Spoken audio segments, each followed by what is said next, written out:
Bonjour à tous, j'espère que tout le monde va bien. Je vais continuer l'étude du catéchisme de Chirago. On est rendu à l'article du symbole 10, la rémission des péchés. Donc, commençons avec un signe de croix. Au nom du Père, du Fils et du Saint-Esprit. Amen. On avait vu la dernière vidéo que Jésus-Christ avait communiqué aux apôtres le pouvoir de pardonner les péchés. Il avait dit, recevez le Saint-Esprit, les péchés seront remis à ceux auxquels vous les remettrez. Ils seront retenus à ceux auxquels vous les retiendrez. Voir Saint Jean 20, versets 22 et 23. Et on avait dit aussi, si donc l'un veut obtenir la rémission des péchés, il faut s'adresser aux apôtres et à leurs successeurs, les prêtres et les évêques. Donc, la rémission des péchés n'existe que dans l'Église catholique. Et aussi, on peut dire l'Église orthodoxe, car elle a tous les sacrements et des vrais prêtres et des vrais évêques, excepté qu'ils ne croient pas au pape. Donc la rémission des péchés n'existe que dans l'Église catholique, car elle seule a reçu le gage dans le Saint-Esprit par Jésus-Christ, disait Saint Augustin. Donc là, on va continuer. Troisièmement, les péchés mortels sont remis par les sacrements, par le sacrement de baptême et de pénitence. Les péchés véniels par les bonnes œuvres faites en état de grâce. Tels sont la prière, le jeûne, l'aumône, l'assistance à la messe, la Sainte Communion, l'usage des sacramentaux, les indulgences, le pardon des injures, etc.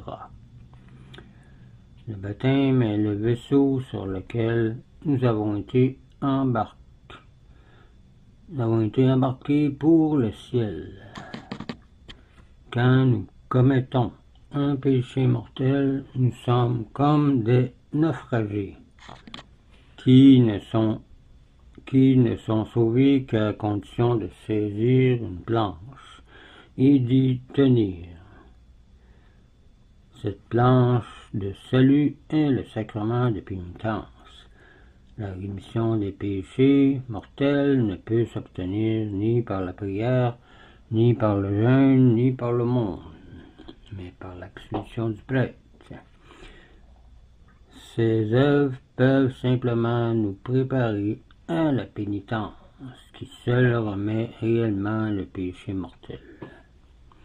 Ni les anges, ni les archanges ne peuvent rien changer à cet ordre.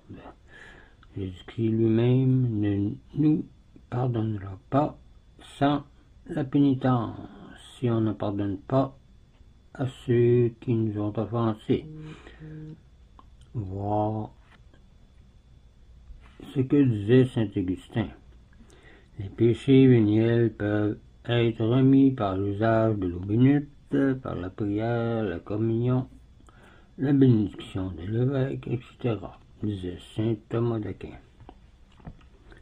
Quatrièmement, tout péché, si grand soit-il, peut être remis par Dieu ici-bas, quand on s'en repent et s'en confesse sincèrement. Quand vos péchés seraient rouges comme l'écarlate, ils deviendront, dit le Seigneur, blancs comme la neige.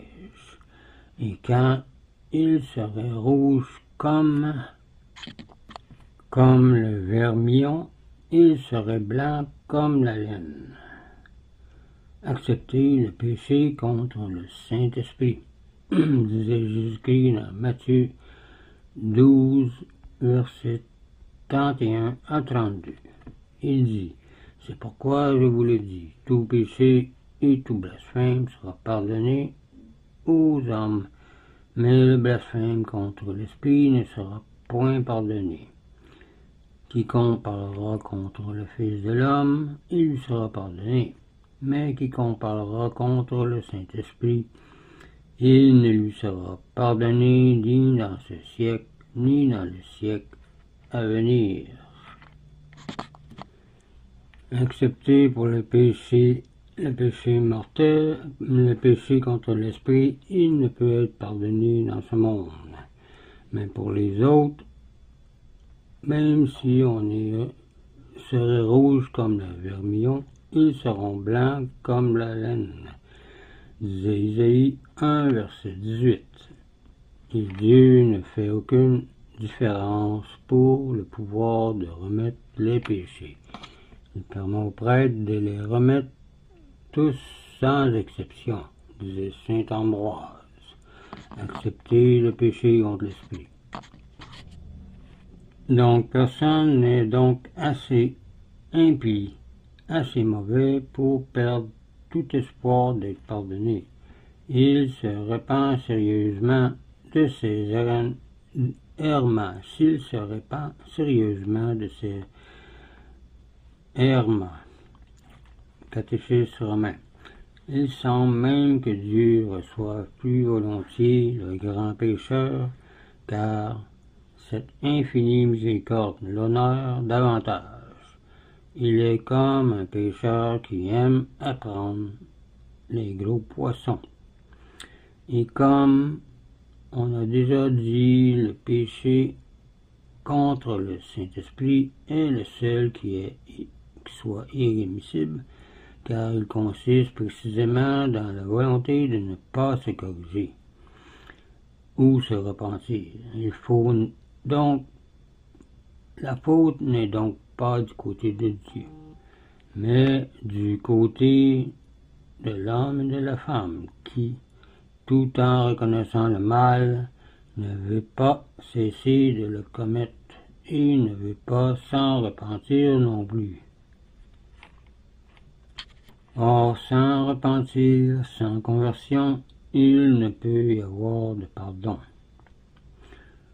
Voir la page 133 ou vidéo que j'ai fait 125 et 126. Cinquièmement, le péché, une fois remis, ne revit jamais, même si le pécheur retombe dans le péché mortel, disait saint Thomas d'Aquin. Il en est autrement des bonnes œuvres. Leurs mérites revivent dès que la personne se réconcilie avec Dieu. Oh, que sa miséricorde est grande! Ce serait fini pour cet article numéro 10 qui parle de la rémission des péchés. Prochaine fois, on va passer à l'article 11 et 12, symbole. On va parler des fins dernières, c'est-à-dire de la mort, du jugement dernier, du ciel et tout ce qui peut se passer avant la fin. Donc, je vais vous laisser là-dessus. Je vous dis au revoir et union, prière.